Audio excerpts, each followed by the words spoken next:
open up. Hopefully. We'll open up fourth row left. Andy?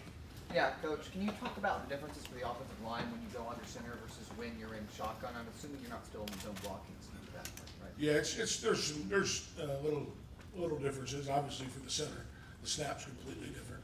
So that's something we've been working on for a long time with the centers is under the guy's hand under there, because when you take off at certain angles to run certain plays, those are stressful situations. So we've had to work on those a bunch in the off season, and I really thought the first game they handled it really well. It was a concern, to be honest, but I think they handled it well, and it's something we need to continue to work on because it's new to us. Front row right. Joey? Thayer Munford was a guy who was limited some in camp. What did you make of his first game? Really well. I think he played great. He didn't get a lot of reps. I think the most reps he had in any practice leading up to the game was 22. So you're right, he was limited. We want to make sure we brought him along slowly to make sure his back was back at 100%, to be able to handle it. He played 50 plays in the game, which was about what I wanted him to play. He had no ill effects. He moved around well. He bent well. He was really athletic. He's lighter than he's ever been. He was 313. Last year, I don't think he was between 325 and 330 most of the year. So I think that helped him a little bit, took a little stress off his back, but he played extremely well. You see that increasing over the following week? Absolutely, yeah, I do. Front row right. Austin? So when you looked at Jonah Jackson coming in, I think everyone assumed that he would start right away, but he still had to transition to a new program. How did he do that so successful? I think he is, and it's the first thing when we started investigating him right off the bat, and I went and met with him, of the maturity level that kid has is unbelievable. I mean, he knows what he wants, he's goal oriented. It was hard for him to leave his friends and guys there, but he wanted a chance to be successful. This game means so much to him in playing it. He wanted to have a chance to win everything. And I noticed that attitude about him, and that's what makes him a great player. His attention to detail, his seriousness. I think Coach said it one day during two-a-days. We had the evening off, and everybody was sitting there on their phones, taking naps and sleeping, and Jonah's in there on his iPad watching film. It's a prime example right there. That says it all. It's important to him. And he came out, and I don't know if you watched it, I think he had 9 knockdowns, he was extremely physical. He finished, and then you watch that film, all the younger guys are like, oh, maybe that's how you're supposed to do this. So that effect that he had on that room was unbelievable just in one game. I was trying to remember if he said it was 9 knockdowns. That seems like a pretty good debut. What kind of love, attention do you get in the offensive line room when that's the kind of number you put up? That's what we celebrate together. We close the doors and we celebrate those kind of things together because that's the extra effort. That's the one thing I understand the culture of the program and what we ask them to do. Go hard. Go hard, period. If you make a mistake or you don't understand something, blame me. That's my fault. But I'm not going to tell you to go hard. And that's the one thing that kid does. And he'll set the tone for the rest of the group and the rest of our team as guys watch his film, watch what he puts on film, because he goes to the end now. He goes just past the echo of the whistle. That's what we talk about. Just past it, because that's what I want. And if something happens sometime, that's good. Okay, that's on me. That's on us. But I want you to play hard, go through, finish your block to the very end, and that's what he did. And it'll make us all better for it. Front row right. Tim? Yeah, Stud, there were a couple of plays where after the play, you saw these big offensive linemen jumping up and down like they were little kids and stuff. Is that what you wanted out of that group? How much of a dream start, I guess, was it? And I got to follow up. Awesome. That's exactly what I want, to be honest with you. Here's young guys that don't have a lot of game experience. And if you watch the first touchdown, we run the sweep with the zone, Justin pulls it and goes. They're running behind the play, sprinting. Pump fist, that's what I want. That's exactly what I want. Go hard, be enthusiastic, love what you're doing, love who you're doing it with. And that's exactly what I won't accept anything else. That's one of the benefits of coaching a youth group like they are. That enthusiasm, I want them to have that and keep that. The second, third quarters, what kind of fell off there from your vantage point? Well, I think they started doing some different things. A couple of movement things hurt us. They started blitzing more. All right, we had to finish some blocks and finish some things. And it's like anything else. Once we get a first down, we're really confident. If the first series we don't go out and get a first down, we start to get sluggish and slow down. That's what happened. A couple incomplete passes, a run for no gain. All of a sudden you're in third and long and converting those things. So I think it was just attention to detail, and maybe when it was 28-0, they took a little bit of a lull.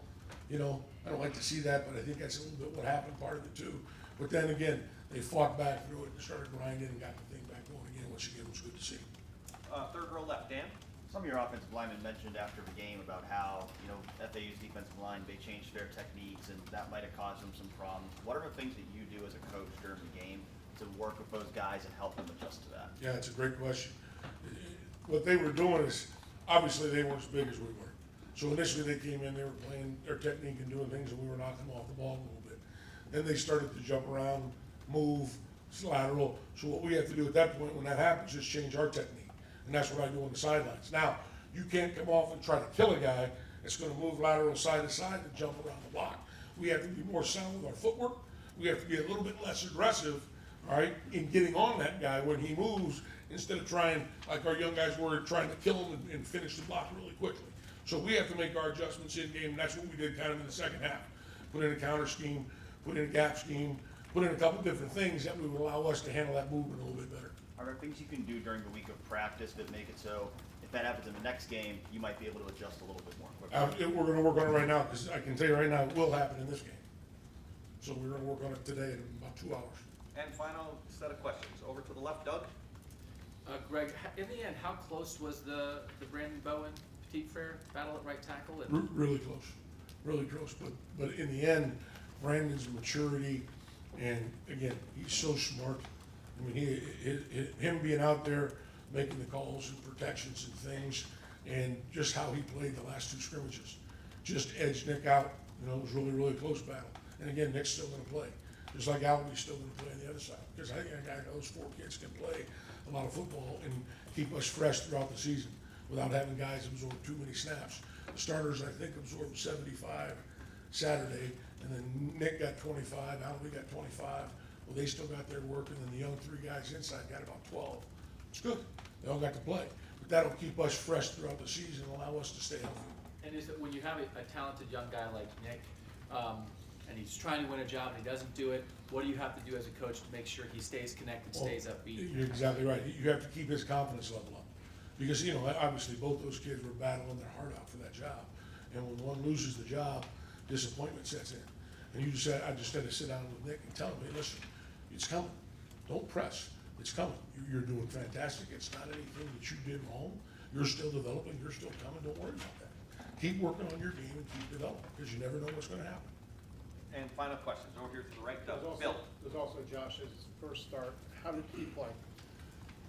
Really well. I tell you, all the things that we put on our center here, making the calls and doing all those things, and then we're in the shotgun, then we're under center, and then we're doing, he handled it magnificent. I was worried about it.